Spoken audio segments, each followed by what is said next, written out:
हमारे सीनियर मेहता साहब के विवाह की रजत जयंती और पार्टी में ऑफिस के अनेक साथी आमंत्रित हैं।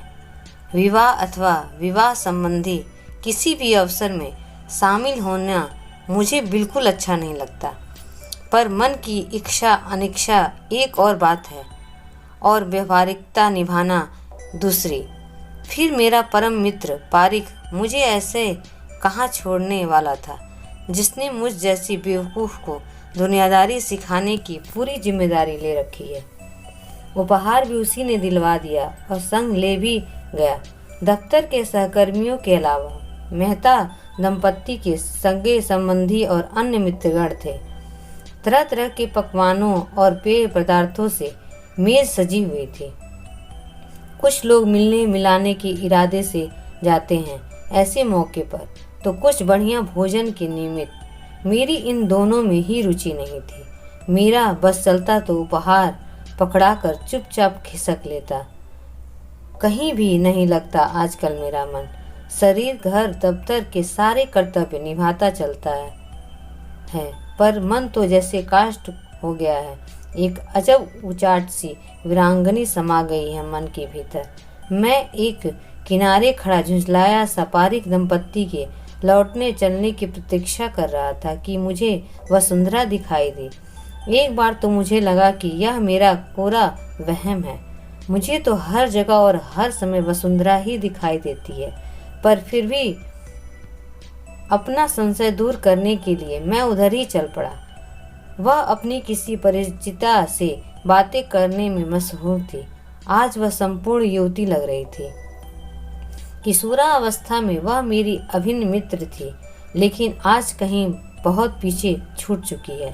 अवसर के अनुकूल उसने हल्के काम वाली साड़ी पहनी हुई थी। थोड़ा सा श्रृंगार भी था। कितनी बदल सी गई थी वह, पर अभी भी कुछ था जो उसे अतीत से जोड़ता था। वह सम्मोहक मुस्कुराहट, आँखों में वही स्नेहिल विश्वसनीय भाव।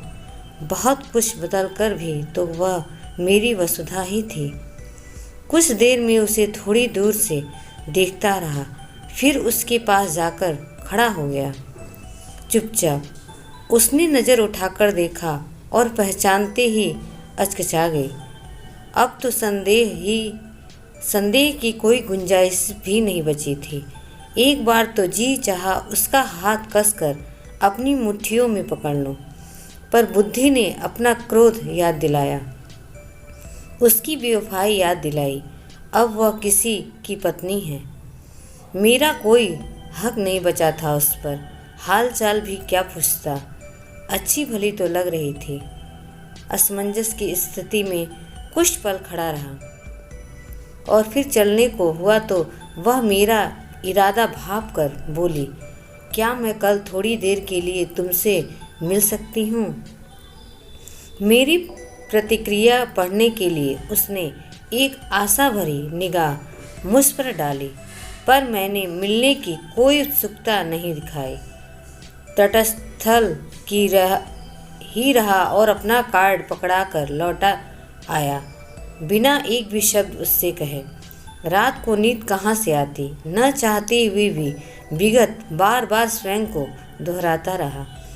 आज करीब 15 साल के बाद ऐसा था वसुधा को, जिसमें से पहले 5 साल तो उम्मीदों से भरपूर ही बीते थे और फिर उम्मीदें बिखर गईं तो शेष अवसाद और हताश में डूबे बीते।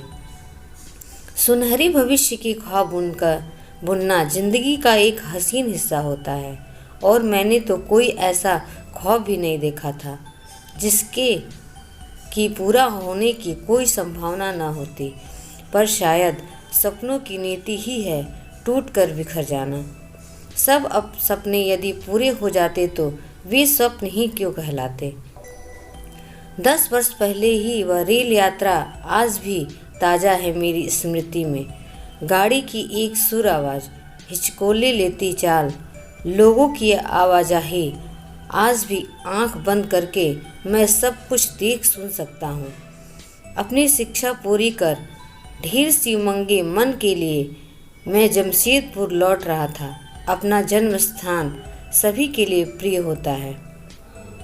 मेरा जन्म स्थान तो सुंदर भी था, खुली चौड़ी सड़कें, साफ सुथरी और हरियाली से भरपूर। एक आदर्श शहर के मॉडल सा, छोटा सा आधुनिक शहर।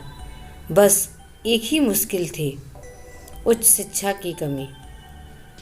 स्कूली शिक्षा पूरी होते ही आगे की पढ़ाई के लिए हमें अपना शहर छोड़ना पड़ा था। पर असल बात तो मैंने आपको बताई ही नहीं, क्यों मैं इस कदर बेकरार हो रहा था जल्द से जल्द जमशेदपुर पहुंचने के लिए। वही तो वसुधा रहती थी, जिसके कारण मेरा मन गाड़ी पहुंचने से पहले ही वहां के अनेक चक्कर लगा आया था। निर्भर तो मेरा शरीर था गाड़ी के गंतव्य तक पहुंचने के लिए। उन्मुक्त मन को न दूरी बांध सकती है न देरी। हर बार एक नई कल्पना के साथ उड़ान भरता हुआ, जिस तरह मैं उतावला हो रहा हूँ वसुधा से मिलने के लिए, उसी तरह वह भी तो मेरा इंतजार करती होगी। और मुझे यूं अचानक सामने पा उसके आंसू ही निकल आएंगे मारे खुशी के। कभी देखता कि वह घर पर नहीं है और मैं उसके ही घर बैठा उसके लौटने का इंतजार कर रहा हूँ। कुर्सी पर बैठा मैं उसकी माँ से गप्पे लड़ा रहा हूँ, बीते 5 वर्ष का हाल चाल बांट रहा हूँ। कभी कल्पना करता कि उसे सामने पास स्वयं को रोक नहीं पाया और उसके दोनों कंधों को पकड़ देर तक उसे निहारता रहा। खड़ा रह गया हूँ। अंतिम बात सोच में खुद ही सकपका गया। न अनजाने में भले ही कभी मेरा हाथ उसे छू गया हो, अन्यथा जानबूझकर उसे छूने का कभी प्रयास भी नहीं किया। शिक्षा होने के बावजूद स्कूल का कड़ा अनुशासन और हमारे घरों का संस्कार माहौल भी आज की तरह खुला नहीं था। तब मुंबई में रहकर मैं कुछ बोल्ड हो गया था या फिर आत्मविश्वासी, या शायद दोनों ही बातें सही थीं। वसुधा से मैं एक क्लास आगे था, पर हम 4 छात्रों का एक ग्रुप था जो एक ही दिशा में घर होने के कारण संग ही आते जाते थे। वसुधा से मेरी दोस्ती दिन प्रतिदिन बढ़ती गई। मेरे पिता के असमय निधन के बाद परिवार में मैं और माँ ही रह गए थे। अब वह वसुधा भी उसका हिसाब बनती जा रही थी। जाहिर तौर पर कुछ नहीं कहा गया था, पर अनकहा बहुत कुछ था।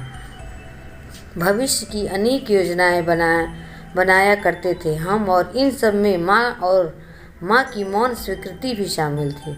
वसुधा के माता पिता भी अनभिज्ञ नहीं थे हमारे रिश्ते से, और मुझे उनका भरपूर स्नेह प्राप्त था। बस मेरे अपने पैरों पर खड़े होने का इंतजार था सबको। मुझे मुंबई इंजीनियरिंग कॉलेज में दाखिला मिल गया था। माँ अकेली जमशेदपुर रहकर क्या करती, अतः वह भी मेरे संग आ गई और हम मुंबई में कमरा लेकर रहने लगे। वसुधा के पिता कार मैकेनिक थे।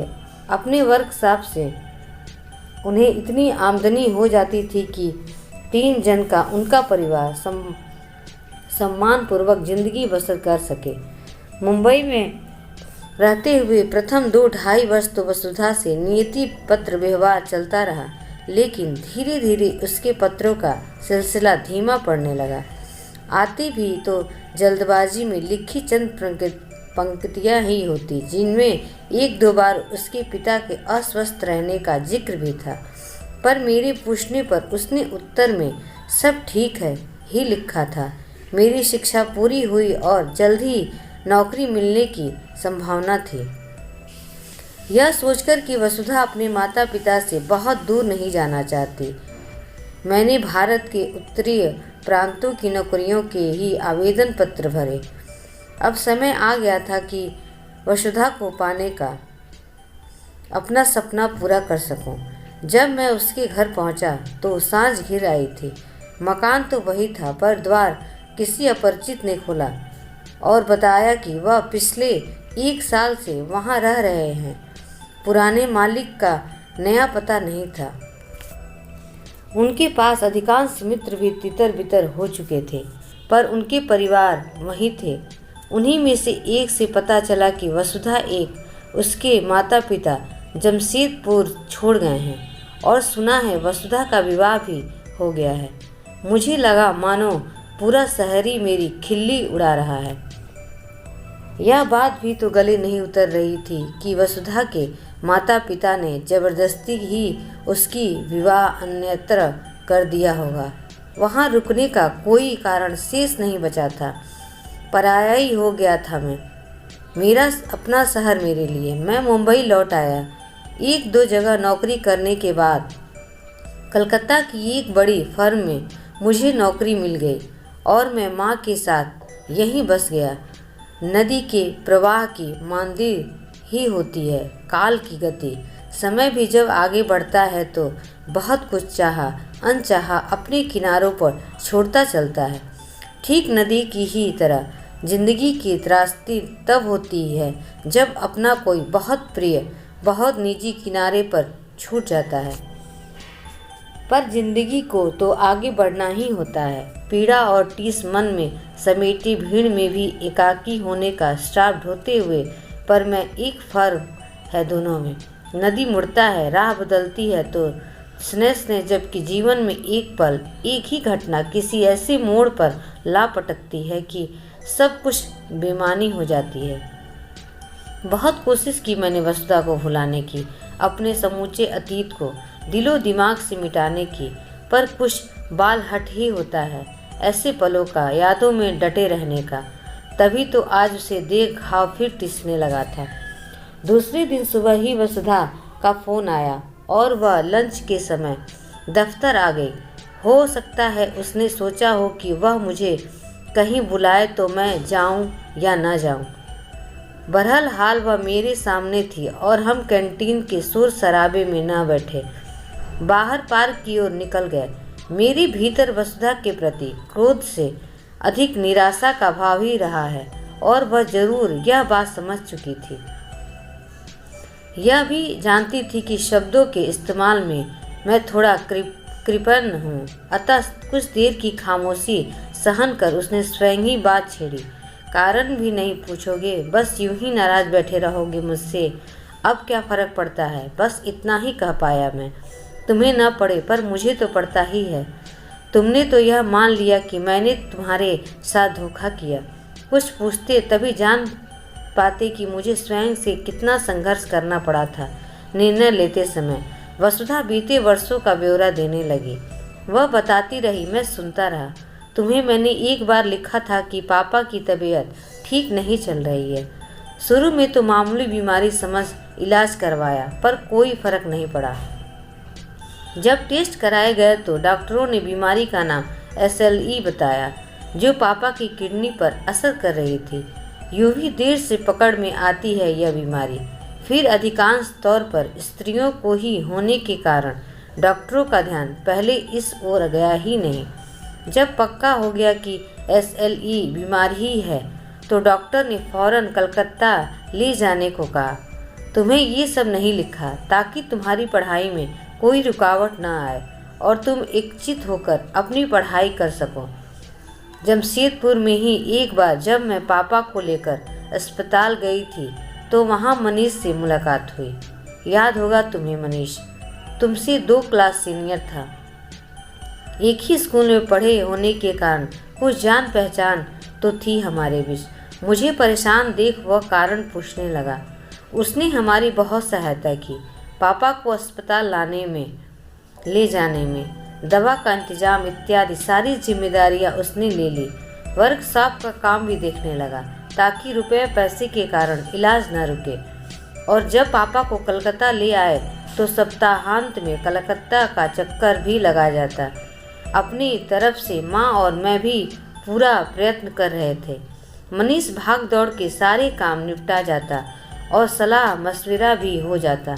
जब लगा कि पापा को अभी लंबे समय तक डॉक्टरों की निगरानी में कलकत्ता ही रहना पड़ेगा और उसके बाद भी वह वर्कशॉप का काम नहीं संभाल पाएंगे, तो उनके कहने पर मनीष ने वर्कशॉप का काम समेत पूंजी ऐसे व्यापार में लगा दी कि नियमित आमदनी होती रहे। बिजली के उपकरणों का खानदानी कारोबार था मनीष और उसके 2 भाइयों का। उसी के एक ब्रांच उसने यहाँ कलकत्ता में ही खोल ली और यूं उसकी भाग दौड़ भी कुछ कम हो गई उन तनाव भरे दिनों में मनीष का संभल तो रहा ही, मानसिक सहारा भी बहुत मिला। पापा तो अपनी हर ज़रूरतों के लिए उस पर निर्भर रहने लगे थे। माँ भी अपनी हर उलझन उससे बांट कर सलाह मशविरा करती। हर रोज़ आने जाने से वह घर के सदस्य सा ही बन गया था। और ऐसे ही एक दिन उसने पापा से मुझसे विवाह करने की इच्छा जाहिर की। नहीं, मुझ पर दबाव किसी ने नहीं डाला था। मनीष न जानता हो तुम्हारे बारे में, मम्मी पापा तो जानते ही थे। अतः उन्होंने निर्णय पूरी तरह से मुझ पर ही छोड़ दिया। मनीष ने सहायता किसी पूर्व योजना के तहत की थी। यह सोचना भी निराधार है। दूसरों की सहायता करना उसका स्वभाव ही है। किसी को भी संकट में देख वह पूरी सहायता करता है। आज भी दरअसल वह इन दिनों भी अपने छोटे भाई के साथ उसके किसी निजी काम से गया हुआ है। ऐसे ही जब उसने हमें परेशानी में देख सहायता का हाथ बढ़ाया था तो बीच मझधार में नहीं छोड़ पाया था। यदि उसने दबाव डाला होता, अपने उपकारों का सिला मांगा होता तो मेरे लिए मना करना आसान होता। पर उसने तो मात्र अपनी चाहत जताई थी, इच्छा जाहिर की थी। बस वह एक प्रार्थी की तरह खड़ा था, जबकि मैं ही उसके उपकारों तवे दबी थी। हमारे ही कारण वह अपना परिवार छोड़ यहाँ अकेला रह रहा था। मैं उसकी अच्छाइयों के आगे विवश हो गई थी। शुरू हाँ करने के अलावा किसी तरह उसके उपकरों का सिलसिला नहीं चुका सकती थी मैं। वसुधा अपनी बात पूरी करके जा चुकी है। मैं उसे स्वयं ऑटो में बिठाकर विदा कर आया हूँ और लौटकर पार्क के उसी बेंच पर बैठा हूँ। न तो दफ्तर लौटने का मन है और न ही घर जाने का। इस बेंच पर उसके बैठे होने का एहसास अभी बाकी है। मैं इस एहसास को अभी कुछ देर और जी लेना चाहता हूँ। यह एहसास फिर कभी नहीं मिलेगा मुझे, यह जानता हूँ मैं। जीवन में चाहा हुआ सब मिल जाए, ऐसा किसके साथ हुआ है। मैं नियतिवादी नहीं, पर सत्य को स्वीकारना आता है मुझे। वसुधा पर जो थोड़ा सा रोष बाकी था वह समाप्त हो चुका है। दैहिक स्तर से अलग था हमारा रिश्ता और ऐसे ही रहेगा। जिस शिद्दत से मैंने पहले उसे चाहा था वैसे ही आगे भी चाहता रहूँगा।